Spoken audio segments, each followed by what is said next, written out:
as a beginner guitarist, what are you struggling with?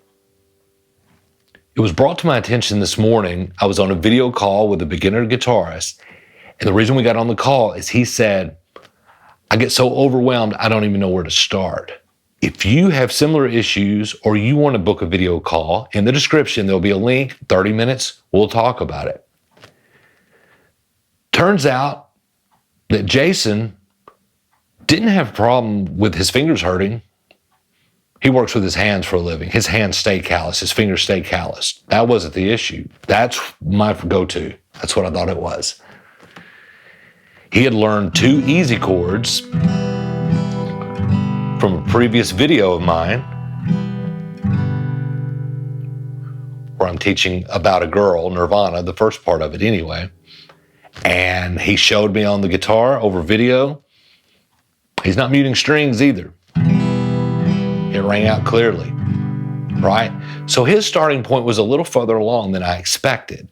We all have different starting points. It got me to thinking, what if he did have those 2 issues? Because a lot of people do. Most people do in the very beginning. Your left hand in the very beginning has 2 jobs, okay? Just 2. Don't worry about changing chords quickly or any of that stuff. If you can't get the notes to ring out because you're either muting with your palm or the flat part of your finger, or not getting the notes to ring out that you are fingering, it doesn't matter how fast you change because it sounds like poo, right? So we're going to talk about the 2 jobs your left hand has as a beginner, and of course I'm going to show you from your point of view. Okay guys, so your left hand in the beginning has 2 jobs. To get the notes to ring out that you are fingering, okay? To get those to come out clearly, and to let the other notes ring out that you're supposed to strum, but they are open.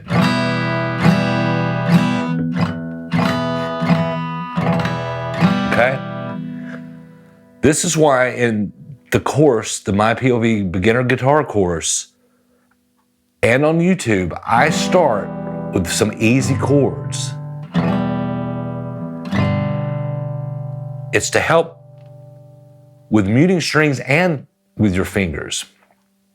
These 2 fingers are going to be the strongest that you have. I don't want you putting down the guitar and stopping, trying to learn because your fingers hurt. Well, your ring and pinky are going to hurt a lot more than your first 2, okay? So picking chords that have these 2 fingers, easy chords, the E minor, the easy G, the easy C, allows you to go ahead and start playing songs almost immediately, right? And it doesn't put a lot of wear and tear on your fingers. You're using your strongest fingers, you only need 2 of them. It's also forcing you, because of those open strings and those chords, to come out and then at the fingerings and leave a hole there so those other open notes can ring out. That's muscle memory. You're going to build that. And then when we start building on those chords and adding other fingerings, you already kind of have that dome built into your mind. You know, if I try to get you to do a G right off the bat, there's a little bit of flattening that goes on to get all the fingerings done. But when you're used to making one like that, you already know that you're copying out, and then adding those fingers is a lot easier.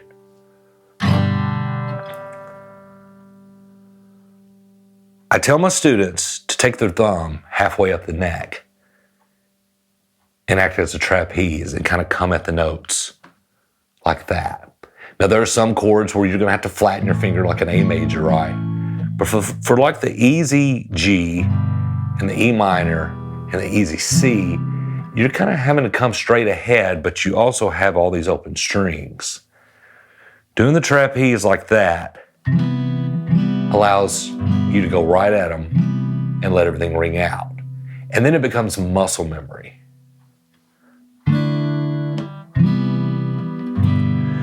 So I'm teaching these chords because I don't want you having finger issues right off the bat with the pain. I can't alleviate all of it, But at least I'm not giving you things with these two fingers, right? So you have your strongest fingers working here. They're easy chords. You can already start to play music, so you're not going to put it down.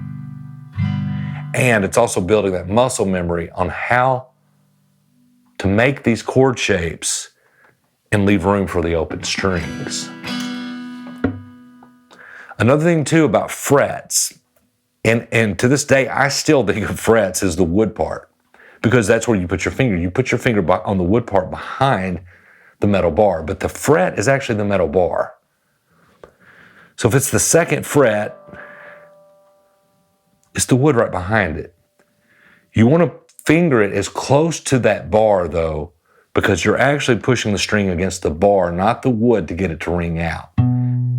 So chords will be a lot easier, notes will be a lot easier to get the ring out the closer you are to the bar, okay? There are some chords, like our E minor, where you have two fingers on the same fret on different strings. So obviously you're gonna have to scooch one over to make that work. But that finger there, my second finger, is right on that bar. And this one's a little further away. But again, these are strong fingers, right? So you can do it.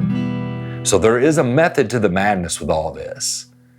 The idea is to get you to keep playing, to learn, and not put it down. So all the obstacles that beginner guitarists have, I've tried to think about and find workarounds. I can't eliminate it.